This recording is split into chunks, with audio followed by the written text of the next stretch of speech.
Hey, what's up, everybody? It's your man, Governor Wildstar, Nicholas Wildstar, California governor candidate.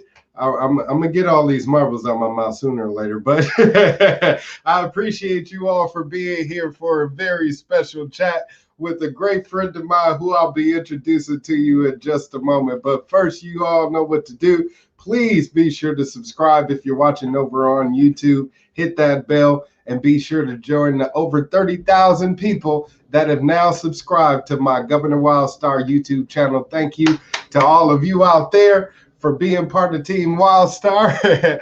And of course, you also want to connect with me on social media. Head on over to my website, wildstar2022.com. Right there at the bottom of the screen, you see it scrolling by. Click on any of one of those social media icons, Facebook, Twitter, Instagram. I added my TikTok up there, so I got you TikTok people up there. Connect with me on TikTok, all on my website, and be sure to share any of these videos, other posts of mine, all of that good stuff, because we want to help our audience grow. And right now, we can't depend on the fake news to keep us in the know of what's really going on out there in the world. So that's why we got to come together and be sure to spread that truth through each other. You know what I'm saying? We are the network. So we got to be able to get that message out there, get that information out there. And it's only going to help happen when we connect with one another, okay? So with no further ado, I think I done said enough to all of you, but I want to introduce to you a very incredible guy that I've known for quite some time, and hope to know for quite a long time now, for the future ever, forever, because he's going to be around forever, and he's going to show you how, and me also. So here is Shane Driscoll. What's up, brother Shane? And welcome to the Black Side of Liberty. Hey, Governor, thanks for having me, man. It's great to be here. And the pleasure is all mine, Shane. So now, Shane and I met, like 4-5 years ago? I don't even know, man. 2018, I think. Yeah, I was helping. Yeah. Okay, yeah, early 2018, and I was running for governor of California on the Libertarian ticket, and Shane reached out to me. I was actually involved in the Libertarian Leadership Academy, which we actually met through a mutual friend of. So the Libertarian Leadership Academy, if you guys haven't heard of it before, it's a way for young libertarians such as myself or older ones, everyone in between that wants to get involved in politics, the grassroots level, how to actually, go about running for office or, providing candidate support for those people that are running for office, So Shane was helping as founder of that. And Larry Sharp was one of the educators on that. So was Michael Pickens, you know what I'm saying? Exactly. And that's who, on that one, right? We better give the hat tip where it belongs. That Michael Pickens. I mean, I did my part. I feel like I did, what part I could do. But Michael Pickens, wherever you're at, man, I keep leading. For sure, absolutely. Yeah, he still is out there doing it, Sure. And, I don't think there's anybody that has not stopped on the fight for liberty as much as he has. He's kind of picked it up ever since the beginning and hasn't stopped then. So I'm just hoping to follow in his footsteps, It's well, the good thing is that there's not a lot of footsteps in front of you. I mean, you can pave your own way too. Exactly. Yeah. And I think a lot of people are finding that out with the two-party system and its breakdown right now. And they're kind of leaving themselves open to be taken over, by a third party either candidate or third party altogether. You know, it's just a matter of who that third party is going to be. You know, you got Donald Trump out there trying to create his own party, and and now the Republicans that are feeling like the Trump Republicans are taking over the Republican Party. So now they're thinking of breaking off and starting their own party called the Lincoln Party. So, you know, it's just a whole lot going on. And then you got the Democrats, you know, breaking off with the Democratic Socialists like Bernie Sanders and AOC and, you know, all of the progressives or whatever. So it's a lot going on with these two-party systems. They're just falling apart. So, yeah. You realize I just learned a lot, right? Because I don't watch the news. I don't read the news. I haven't touched it for really? over a year. Yeah. Yes, sir. That's what's been going on. Is you know, all of these different factions are breaking off from these political parties. So that's why I'm doing my best to infiltrate the Republican Party, show them the Libertarian Republican side, because I got involved as a Ron Paul Republican and as a longtime Democrat. He was the first Libertarian that I ever voted for as a Republican, you know? Oh, yeah. Well, I mean, look, Ron Paul, this is my own personal feelings on Ron Paul. The first time he ran, I think that was in 2008. I was a dyed-in-the-wool Republican. I hated Ron Paul the first time he ran. He was a socialist, communist, probably. I don't know. I had whatever story I had in my head about what a libertarian was or what Ron Paul was. But you know, as things went the way they went after 2008, and it became very easy to understand Ron Paul's candidacy come 2012, and that's when I kind of woke up, if you're allowed to say woke up anymore. I know, right? Yeah. Seems like every term that we say now has been like hijacked by you. You know, but we've been saying it for like forever, you know? Exactly. Us being woke was like knowing about the Federal Reserve System and, you know, the police. Yeah. So, yeah, now it's taken on a whole new context. But what did open your eyes to, I guess, libertarianism and being a longtime Republican, as you said before? Well, here's the thing, right, Nicholas, is that I was never not a libertarian. I just knew I wasn't a Democrat. Right. And by default, I became a Republican, and I toed the line as a staunch anti-Democrat. Mm-hmm. Right. So and not just it's not about just being even anti-democratic party. It was about the ideals, right, of the party that I departed with right off the bat. It didn't sit well with me. Yeah.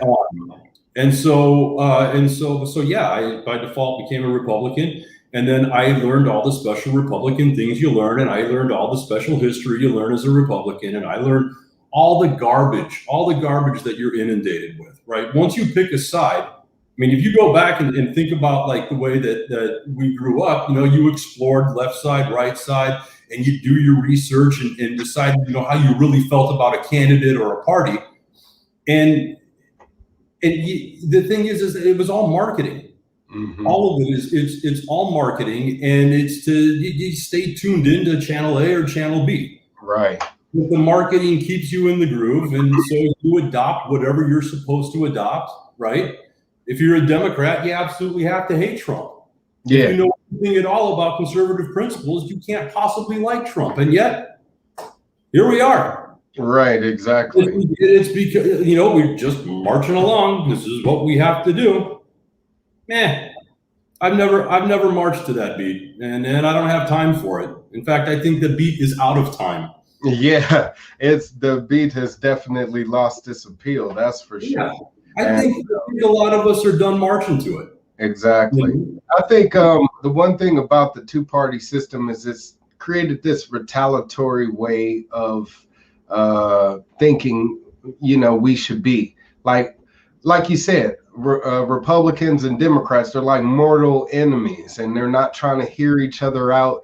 And that's the way that it is right now, more than ever before. It seems like that divide is kind of like become this extreme left and this extreme right, and there is no happy medium. So you want my take on that? What's that? Give it to me. Yeah. So I look at it like this. When it comes to like the whole political thing, the whole left-right paradigm, that people always talk about, I want a political solution, right? We don't ever want it to come to war. We'd rather have a political solution. I hear people say that all the time. And my response to that these days is, no, you don't. The political solution is how we got to where we're at as a society today. Right.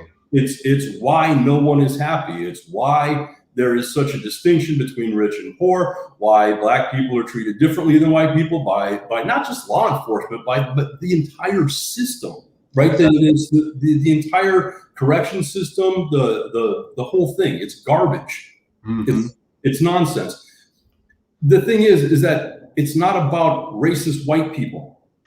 It is about ignorant white people. It's about white people who don't ever have or have never been a part of the system or have experienced it the way that Black people have, thinking that, oh, well, since I'm okay, everything must be okay. Right. And they feel safe. And because they feel safe, they think it must be right. Right. And so people, without thinking critically, roll with that kind of stuff. I'm actually glad that you brought that up, because a lot of people have been asking me lately, because with me being a Black man, I post a lot of Black shit. So people, I don't know, for some reason find that striking. But when I do, they're like, oh, don't make it a Black-white issue. There's no such thing as racism. I guess because I'm attracting a lot of these people on the extreme right, with me running as a Republican, thinking that I'm going to toe the line with the National Republican message, which is, racism doesn't exist, and the left is basically using it as a means of tool to control us, and control the narrative, so to speak. So the first part is incorrect and the second part is correct. Right, exactly. But I think, if anything, it's a matter of focusing on what racism does exist in the institutions, because I talk about systemic racism, and they say, oh, no such a thing exists. I'm like, are you kidding me? I mean, like, when it comes to our criminal justice system, it's definitely proven to be historically lopsided and prejudiced against Black people and brown people and people of color. When it comes to our real estate, industry, redlining, it's shown to be prejudiced. Same thing with banking, same thing with the education system, same thing with the healthcare system. It's like all of these systems of today were built on white supremacy. So they ignore that completely is to negate that foundation. And by doing so, allows it to continue to exist, because you're thinking this is just the way things are. This is the status quo society. But no, it was, again, made in a way to be prejudiced towards a certain group of people. So as long as you keep perpetuating that system of racism, then nothing's going to get better. Like you said, you can't change policy, or what was that you were saying? Change the policy based on ethnicity. I didn't catch that. Sorry. Well, you were starting out by saying, there's no way to really change the prejudice situation through politics. You know what I mean? Or what's going on, really, all of the situations. You can't create policy based on race, but that's already what's happened, And then from there, the moment, and that's the way government works. And I think this is something that libertarians have a tough time communicating to people and helping people try to understand. Look, government is not a tool. It's just not. The necessity for government can be argued. And look, we live in a world today where government is an absolute necessity simply because of all the people who are dependent on it. If you got rid of government, you'd hurt way too many people, right? But it's not a tool, and that's why everything, there's not a thing you can point to, including the military. Nothing government touches works. Right. There's not an exception to the rule, and that's the point. You want to end racism? The first thing you need to do to end racism is to get government out of it, man. Right. Exactly. Right. That's why when people say, how do you end racism? You know, and I tell them, just get government out of everything that it's in right now. You know, yes. Creating that problem. Yes. You know? Yes. You want a better policing? You want better policing in your communities? Look, blaming the cops is no different than blaming the gun. They're just an instrument, right? They're just doing what they were told to do. Mm-hmm. It's the psychopaths on the other side that hide behind the police department, right? That want all their grants from the federal government and the state so that the money keeps flowing in so that they can keep, right? It's those psychopaths that need to be placed in check. It's your mayor, it's your city council, it's your chief of police. It's all of those people, right? I mean, look, of course, always going to be a bad cop. Just the nature of anything, right? Every once in a while, a football player sucks. Every once in a while, somebody who works for Amazon's an asshole. Just the way it is. So that it's going to happen in any profession, right? Mm-hmm. The cops, and again, man, I don't have very many good life experiences with uniformed police officers, right? At the end of the day, man, those people in your life, if you've had interactions with the police like I've had, you got to forgive, man, because those are even though what they're doing may be wrong and they may know what they're doing is wrong, mm-hmm. right? They are taking orders. They are marching to the beat of somebody else's drum. Yeah. If they don't do it, their reality as they know it will blow up. I think the difference there, what you were talking about with, the examples of a football player or Amazon, employee versus a police officer, is with the previous two, that's free market. You know what I'm saying? You can blame the company and you can call, customer service, and most likely something will happen to that employee to make sure that you, the customer, are happy. Yeah. Versus with police departments, because your taxes are being used to fund them and pay their salaries, and it's not a government function or, a government entity, but yet it's a government service, it's receiving public funding. So because of that, people feel like because I'm paying for it, I should be getting something in return. I can't just call the police chief and say, hey, Officer Johnson is beating me up and, and something happens. Nothing does because of those laws, those policies exist, like qualified immunity and the Police Bill of Rights, et cetera, that prevents them from being held accountable, Yeah. Let me clarify that and just say that, look, at the end of the day, right, the accountability, it is your city council. It is your mayors. It is, and in addition, those are just elected officials, by the way.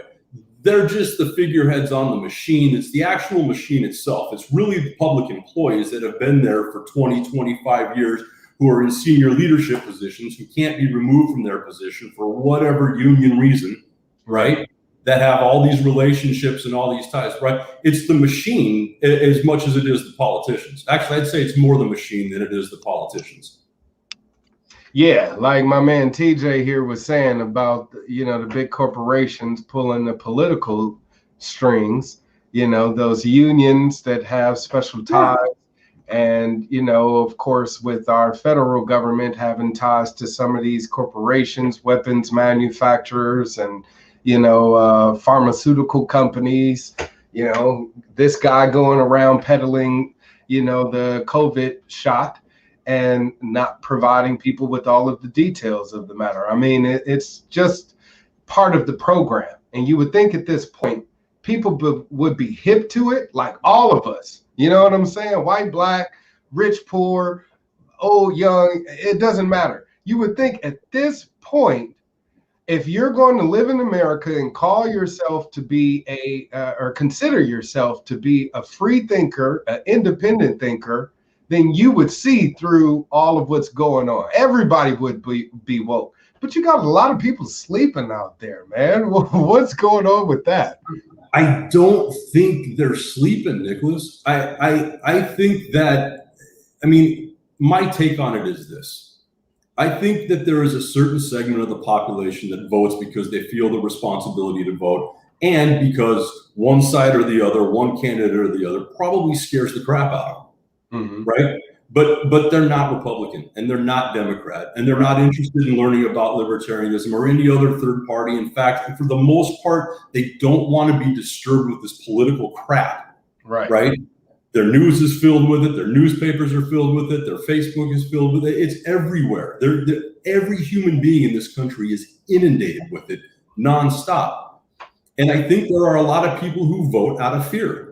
If it's a fear of an issue, fear of a candidate, fear, or, you know, and I think that there's a small number of us as Americans, maybe 30, 35%, that are actually truly dyed in the wool, believe all the things the Republican Party pukes and believes all the things the Democratic Party pukes, right? I mean, I look at Gavin Newsom, and I don't mean this as a slight or anything.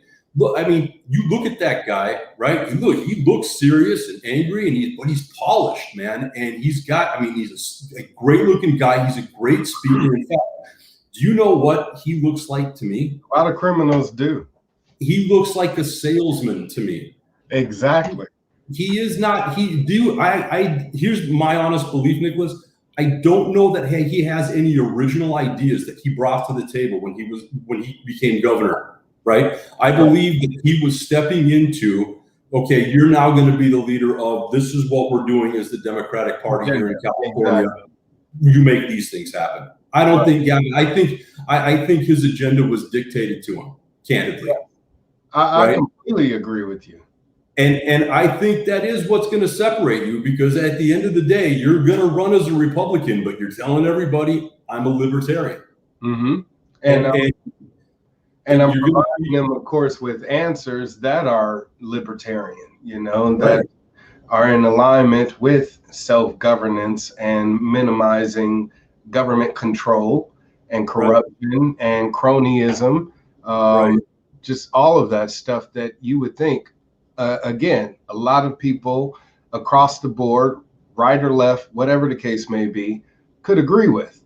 And I think that's more so what the people of California are coming around to, is because they're sick of what's happened with the Democratic Party, because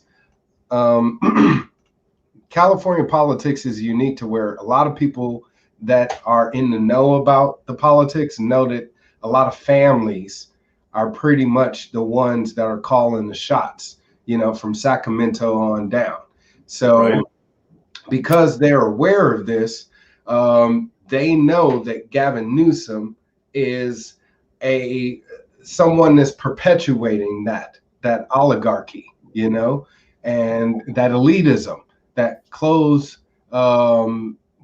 circuit type of relationship, even though they're pretending to seem like they're wanting to serve the community. You know, they're using positions in the community to put themselves in a place of power to where they can call the shots, make things easier for them and their friends. So it's unfortunate that that's being taken advantage of right now, but a lot of people voting booths and changing. Yeah, but I mean, but here's the thing, right? What do we think was going to happen? Because this stuff that you're talking about right? The ink hadn't even dried on the Constitution before this shit was in play. Right. Right? Politicians being politicians, businessmen looking to take advantage of a system. And fortunately, we had some people with some integrity at the helm in the beginning. Yeah. Right? Still got that battle back and forth still happening. Right. But look, economic pressures being what they are, man. Look, economic pressures are what brought about the Civil War, right? I know people hate to hear this, but as much as slavery, it was economics, kids, just was. And that's all wars, by the way. You know, it's not just that Nazis suck. The economics kind of dictated we needed a war, right? It's not that the Vietnamese sucked and communists sucked. It's that we kind of needed a war. It was very beneficial. Right? You know, it's unfortunately, it's economics as much as it is anything else. Yeah, and I think a lot of people have a hard time, you know, acknowledging that as well, that it's just all about the money, you know? Of course. What's funny is, all right, so I got involved in activism when the Occupy movement started. And the biggest call to action then surrounding the protests was wanting to get money out of politics. You know what I'm saying? Because Barack Obama bailed out the banks, even though he campaigned on, you know, wanting to get money out of politics and get rid of Wall Street out of politics. Oh yeah, $500,000 from Goldman Sachs. So he proved to be a sellout to the people that got him there. You know, the younger progressives, me being one of, that helped vote him into becoming the president.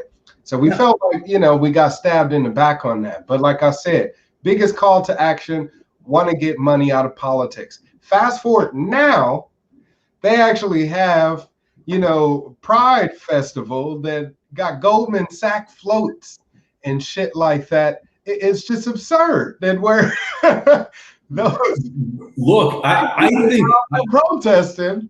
Are they out there, you know, protesting for these big corporations? It's like, yeah, I don't get what the hell is going on, man. Dude, and by the way, there's your simple solution to getting money out of politics, is to just literally get money out of politics. Right. Is to take it out of the hands of the Federal Reserve and let each state dictate what they want to do with it. Exactly. There's actually a bill called the Anti-Corruption Act. And yeah, dude, TJ's on it, man. I know, right? He really is. For sure. He educates me a lot. Yes, I have, for sure. Okay. Check him out. Yeah, we did a 4th of July episode last year. Nice. And, it was a wonderful conversation. But yeah, what was I saying? Something about corporations. I don't know, man. I'm the one who's smoking, so. Lost the train of thought, huh? I said I'm the one who's smoking, so that's right. Yeah, but it's crazy because you see a lot of these leftist groups that were out there saying that we want to get rid of these corporations, get them out of politics. Oh, that's what I was saying, the Anti-Corruption Act. Okay, so this is actually a piece of legislation that was created by a group of law professors, constitutional scholars, etc., that basically is a way for us to have a political system that is void of, you know, big money control, big money politics and influence, you know? So this exists.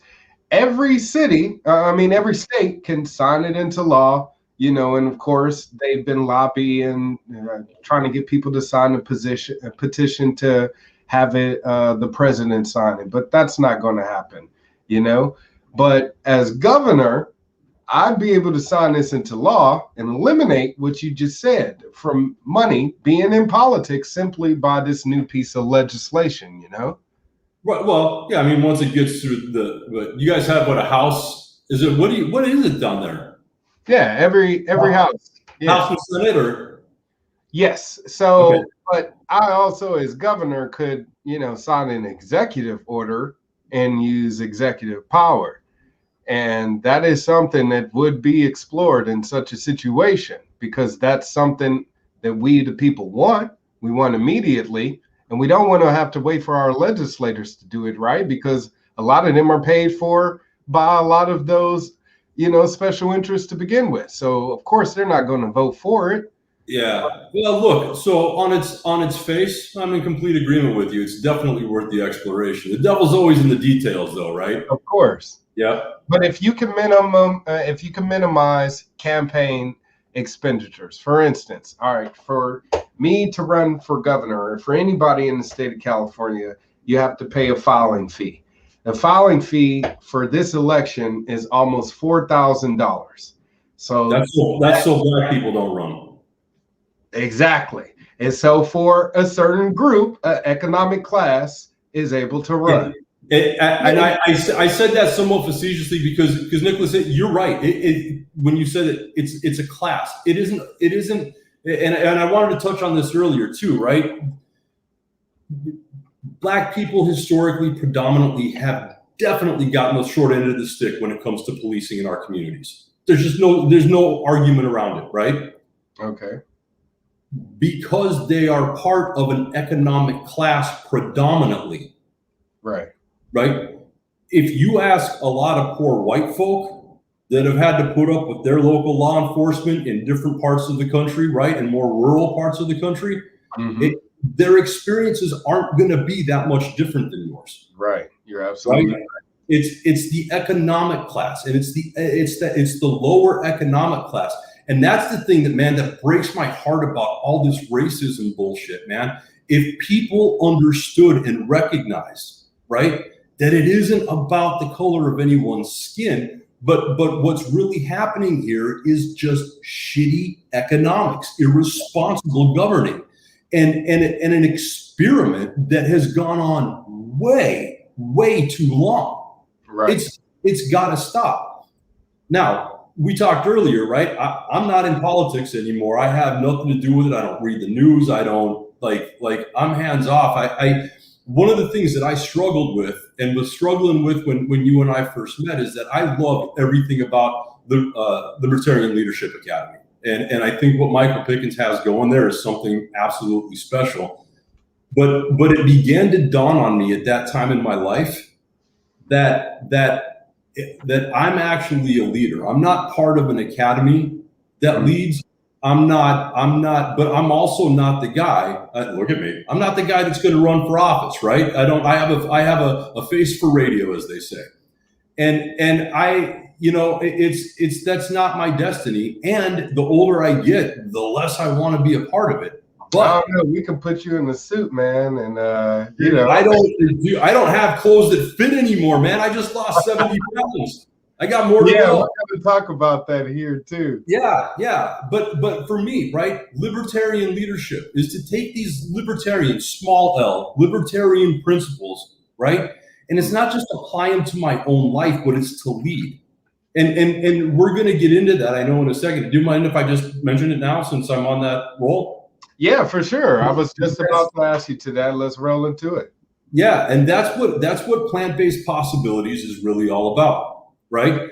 We want to help people who want to be helped, right? We're not out here selling you. We're not trying to force the idea down people's throats. But I don't know if you've watched any of there's popular documentaries like The Game Changers on Netflix that talk about the benefits of eating a plant-based diet. And so yes, that's our website. Thank you. So about a year ago now, 11 months ago now, my wife and I just watched a special that was on Prime, I think, and it was called "How Not to Die," a presentation by Michael Greger, and he just goes through the top 15 list of diseases that kill Americans every year, and addresses those, and how plant-based diet, the number one, I don't want to ruin the whole thing, but the number one killer of Americans every year is heart disease. Heart disease is 100% reversible with diet. That's it. It's 100% reversible with diet. You don't have to pay a doctor. You don't have to pay a cardiologist. And I'm not saying leave your doctor. I'm not saying be irresponsible about it. In fact, before you even change your diet, talk to your doctor, because the medications they're giving you might not react well to a healthy body. So if you're going to change your diet, if you're going to go plant-based, if you are taking medications, talk with your doctor. I went off on a tangent there. Look at that, man. You're going through my site. That's cool. Absolutely. But here's the thing. The leadership piece of it, right, is if you go to our pricing page, since you're clicking on our website. All right. Pay what you can pricing. You buy the groceries, that's it? No, really? Pay what you feel for our services worth. That's incredible. Yeah. We're helping anybody, man. Look, there are a lot of people, and I'm quoting this from memory, but my wife and I had just watched a documentary, and it might have been a presentation on YouTube, but apparently over 80% of the African American community is unaware of the benefits of plant-based eating. Mm-hmm. And one of the reasons that they talked about it was, and this is just makes steam pour out of my ears. It's the education system. We all grew up. We went to public school, and we were taught, right? The USDA, right? This is what the diet that they recommend. Blah blah blah. This is what should be taught in schools. It's what we learned as a kid, right? And when we were kids, right, it was the whole low fat fad, right? Right. Folks, this is why government is dangerous, because people listen to government, and government has killed tens of millions of Americans, if not in the hundreds of millions over the decades, right? There is no suing government. There is no, right? You have to recognize that government is not your friend ever, under any circumstance. Even a libertarian government is not your friend. Yeah. All there is to it. Any libertarian will tell you that. Don't rely on government. It's bad. Right? Well, the part is people forget you're giving it your consent. So if something does go wrong, like you said, you can't sue them because you gave them permission to do whatever they're doing. You know what I mean? But as far as having food available based on communities, you're absolutely right. I mean, I saw that myself being in, inner city neighborhoods where it's like a food desert.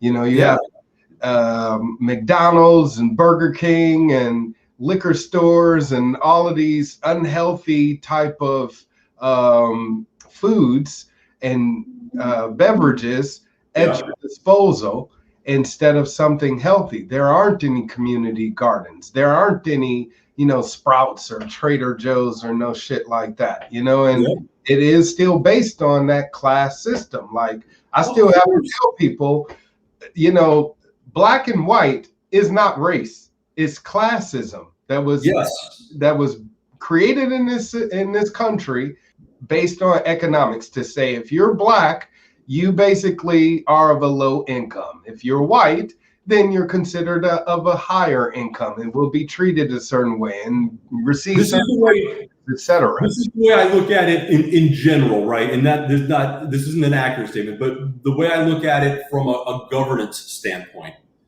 racism existed in America up until 1912. In 1913, when we adopted the Federal Reserve, and we made all the changes that we made to America's economic system in one fell swoop, adding, the income tax, right? Mm-hmm. When you have a segment of the population that is financially carrying the burden for most of the country, those are the people who are going to get catered to, right? Your middle class, upper middle class, and wealthy. And the people who don't contribute as much, right, are the ones who are going to need to be held in check or helped. Or held and checked, however you want to look at that, right? Yeah. It's naturally going to happen. And in 1913, we adopted classism. We went from racism to classism. Mm-hmm. That's a way big oversimplification. There's a lot of racism after 1913. You'll get no argument out of me, but I'm just saying, from a governing standpoint, the way that it was viewed. It was used even more so as a way to perpetuate it further. You said, because it widen that divide between the haves and the have-nots, where a lot of people were still equal in, economics, or where they are as far as economic standing. Like, right. I have to remind people what's his name? Woody Guthrie, the "Your Land Is My Land" song. The socialist.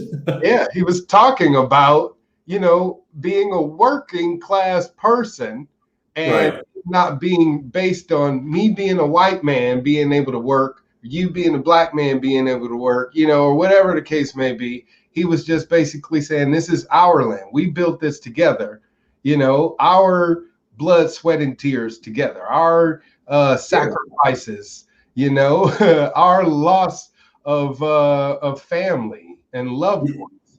Yes. Yours, Yes. And it seemed like it was a more unifying song, but now people try to use that as a way to, I don't know, promote nationalism. Nationalism or socialism, however, I mean, that song's great for both sides. Yeah. And again, I mean, look, and I think that's kind of my motivation, right? Is I'm at a point, fuck symbols. I don't care about a song. I don't care about a flag. I don't care about any of that shit. If that means something to you, grow up. Grow up. It is time to lead. I don't care about your feelings. I understand that you've lost loved ones. My family has too.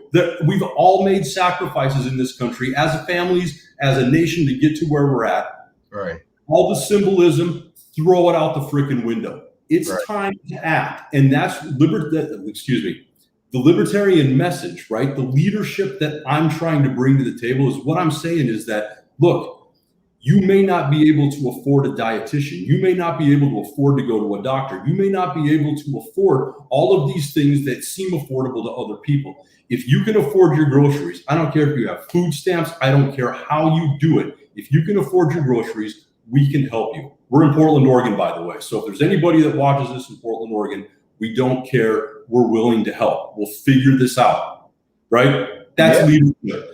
And by the way, I'm saying my wife, Kelly, she should be here right now, but she's camera shy.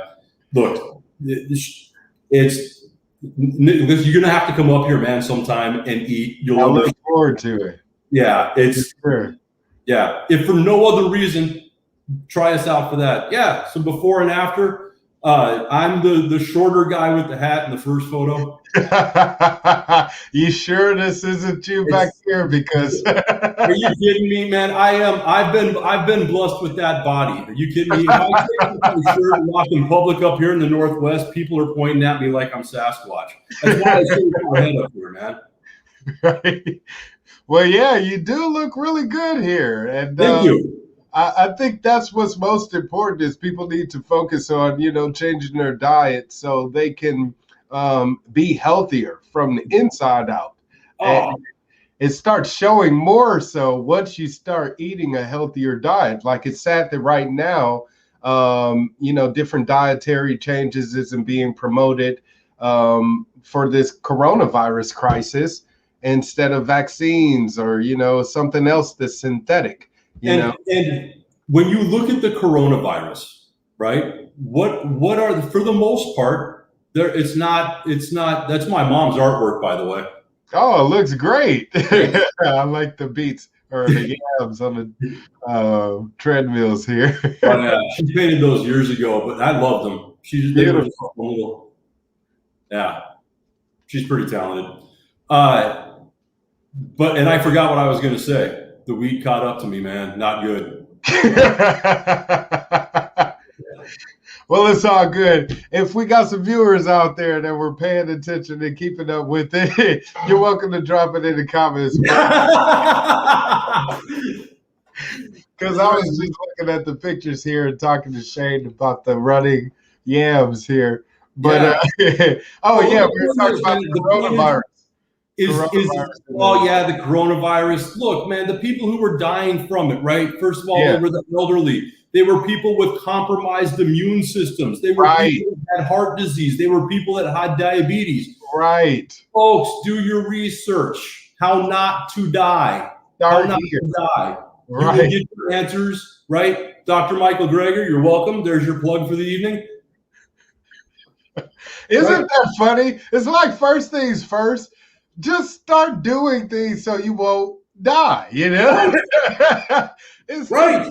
simple common sense shit that's flying over people's heads right now, and they're becoming so dependent upon government to just keep them alive. That's how desperate people have become. And I wish people were more woke, man, because then it wouldn't seem like the majority is on board with this agenda, and all of this shit wouldn't be happening, you know? It's going to happen. And that's the part that I'm excited about, Nicholas. I think it's going to happen because here's the thing, right? Whether it's me and my wife making a difference here in Portland or you making a difference in California, here's the thing. We need people on both ends. Somebody has got to be out there saying, hey, look, when you're ready to make the switch to something sensible, I'll be the governor, right? And at the same time, right, a libertarian agenda will never work without libertarians out in the community acting like libertarians. Does that mean that you need to be generous with your time, or that you need to like give away your services, kind of like we're open to doing? No, it doesn't mean that at all. It doesn't mean that at all. But it does mean stepping up and leading in a manner that's different than what's being done before, right? Yeah. And understanding your issue. Like, look, man, if you would have told me a year and a half ago that I wouldn't eat meat for 11 months, I would have laughed at you. It's a ridiculous thing to say. First of all, I was pretty convinced that the human body can't really survive without meat. Right? I just figure all these vegetarians.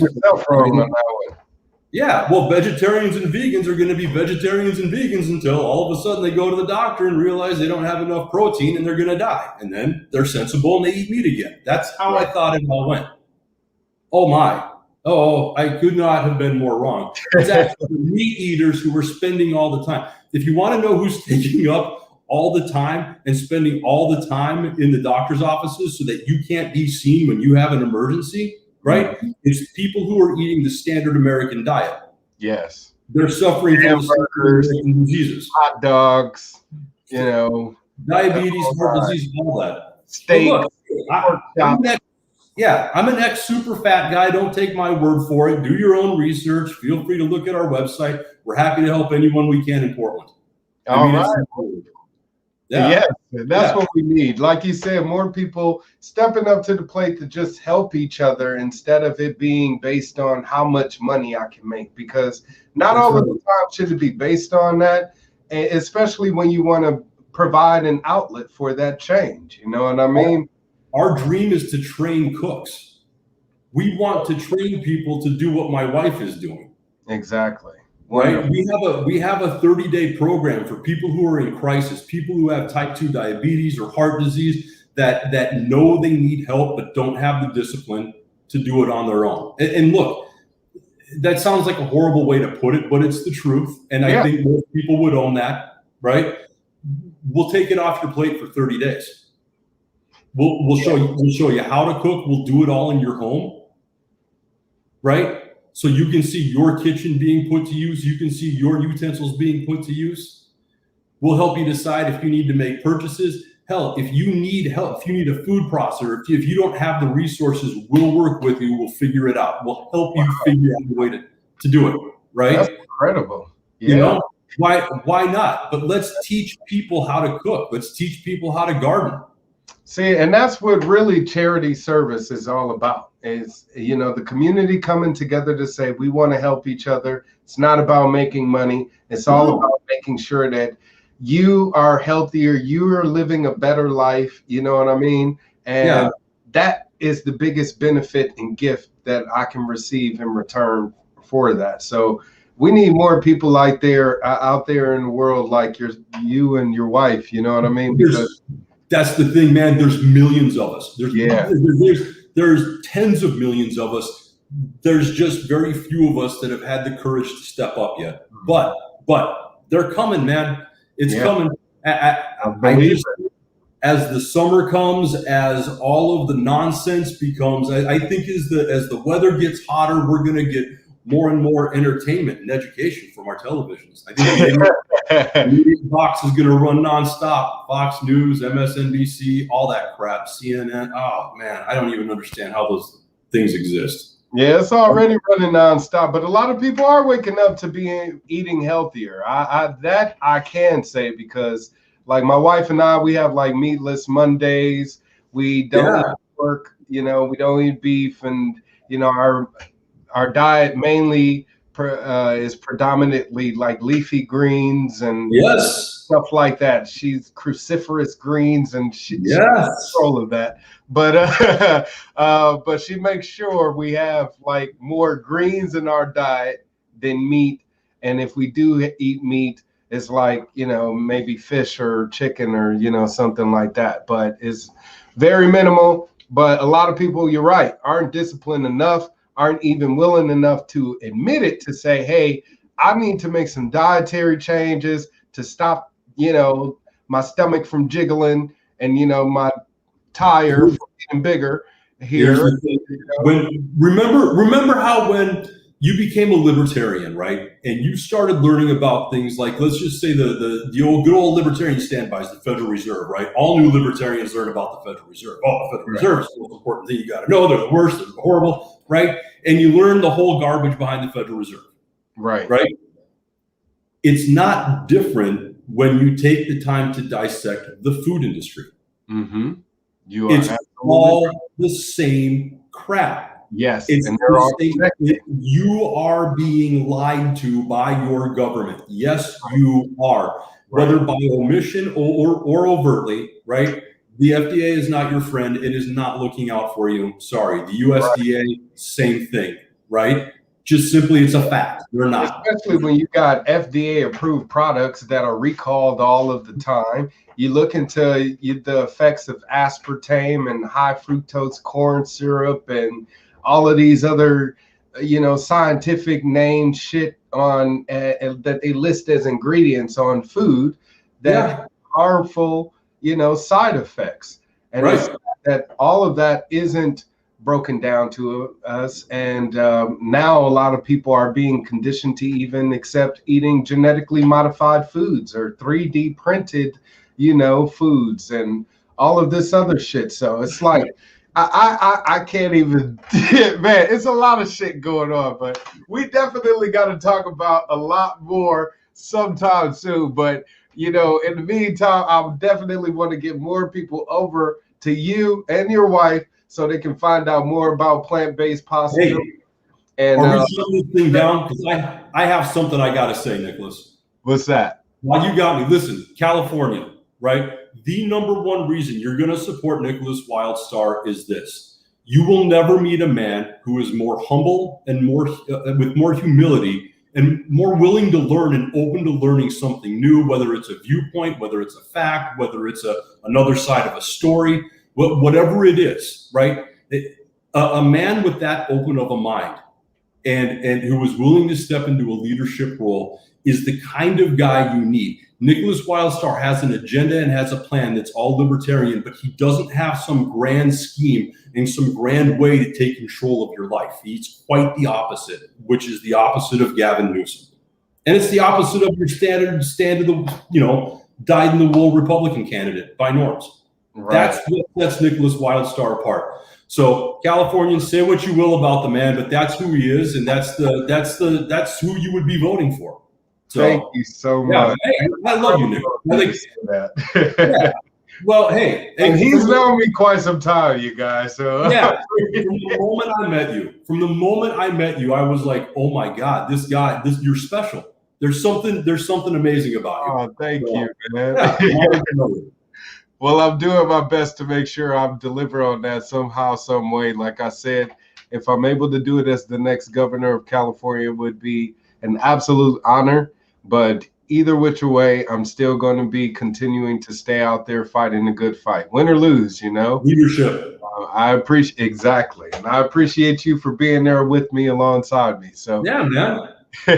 Much love, anytime. Absolutely. Well, until next time, Shane Driscoll, ladies and gentlemen, again, head on over to Plant-Based Possibilities and find out more about how you can shift over to a plant-based possibility or possible diet today. Plant-based. You can do whatever you want with plants.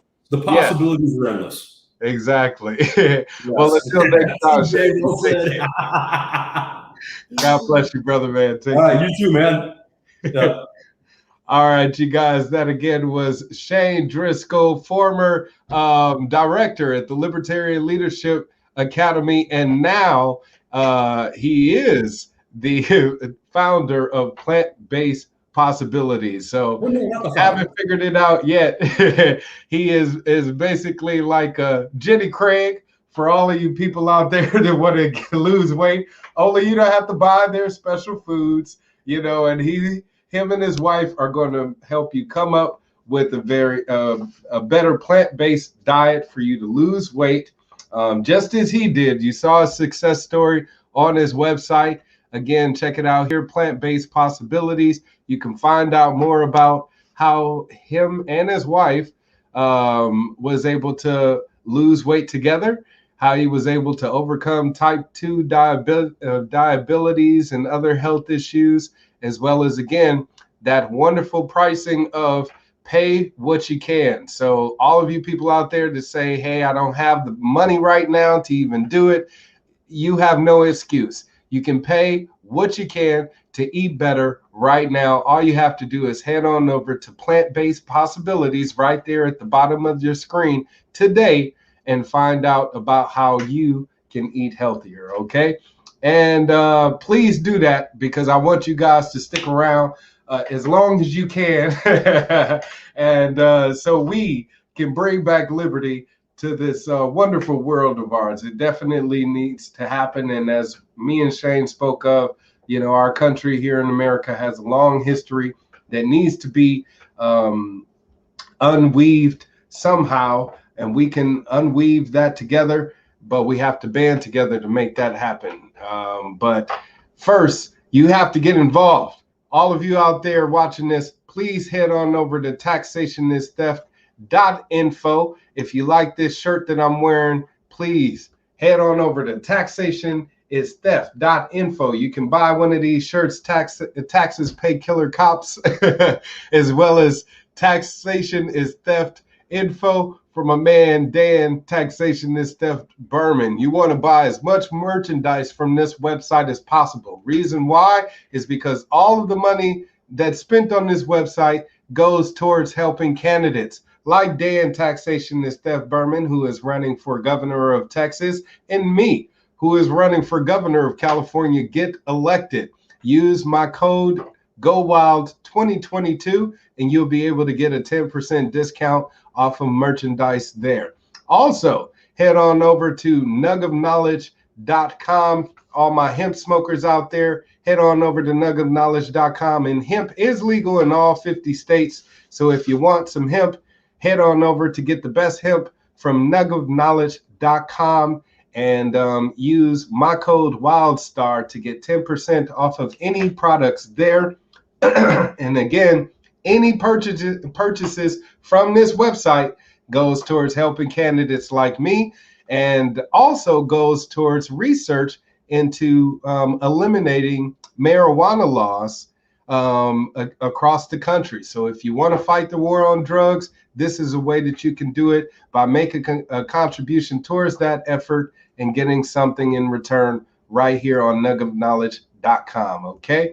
And also head on over to my GoFundMe. Thank you very much. GoFundMe.com, free Wildstar. Find out more about how I am still fighting against our criminal justice system for me being found guilty for recording in court and charged with contempt of court because of that. So I want to continue to fight for our right to record our public officials, hold them accountable, whether it be in the court, whether it be a police officer, whether it be in City Hall. We want to make sure that our elected officials are not doing anything that we don't know of.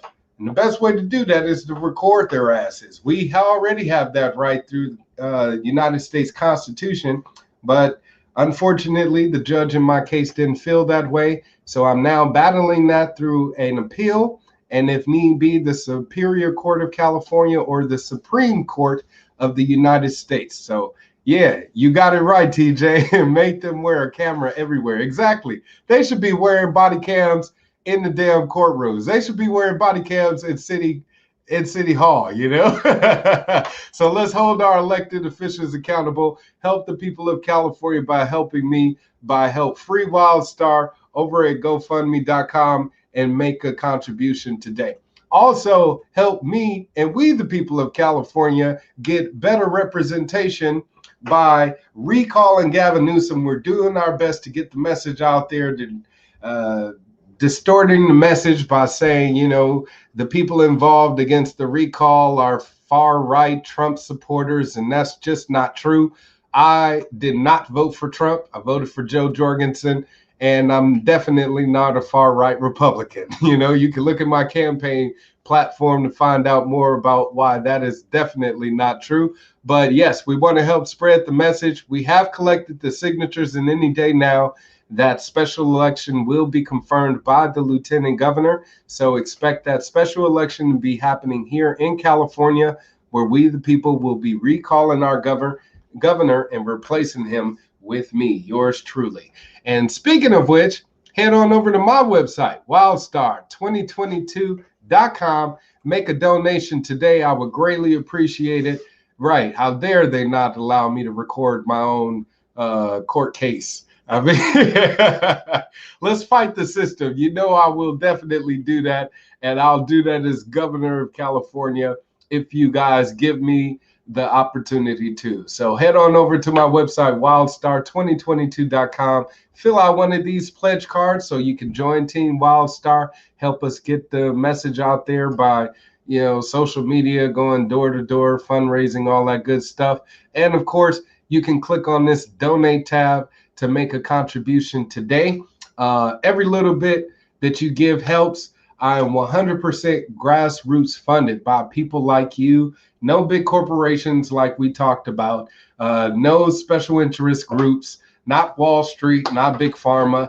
No unions. None of them groups, organizations are putting money behind Wildstar. So I need that money from you so I can be able to go out there, buy lawn signs, buy bumper stickers, you know, pay staffers. You know, they would love to get paid. Right now, they're volunteering their time. So help me, help them, help you, help we the people by making a contribution to Wildstar 2022 today. And of course, just spread the message. It's free to do that. Free of charge, people, to just share, okay? You don't even have to spend a dime to share on Facebook, Instagram, Twitter, YouTube, or TikTok. All of these social media icons right here to connect with me and share, okay?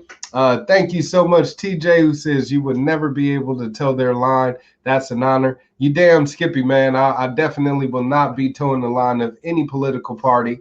The only line I'm going to toe is my constitutional oath to uphold for we the people, you, the people that's going to get me elected, and make sure I honor that, of course, first and foremost. So head on over to my website, wildstar2022.com. Like I said, I need help from all of you people out there. Check me out. I've been on KC lately, which is a CBS affiliate out here in Central Valley, a very big network. So millions of people saw that recording. I just did the Guillermo Moreno show. I just did Central Valley Talk Live. I did 2 debates with Yes California. I have a 3rd one coming up this weekend. So I'm making the rounds and doing my best as possible. I just was out in San Diego at 151 Farms speaking to rock farmer Daryl Cotton about how we can bring food to all of you people out there in California during this time of a drought, you know, using this rock farming system. So I'm doing my best to, again, get out there, pound the pavement, but I need some help from people like you. So please get involved in Team Wildstar to help spread the message and let's bring back liberty to the state of California, okay? So please definitely come back Thursday. I'm going to be having another guest on right here, gubernatorial candidate Adam Papagan. I think I'm saying that right. Papagan or something like that. Anyways, we'll get it right by the time he gets here on the Black Side of Liberty this Thursday.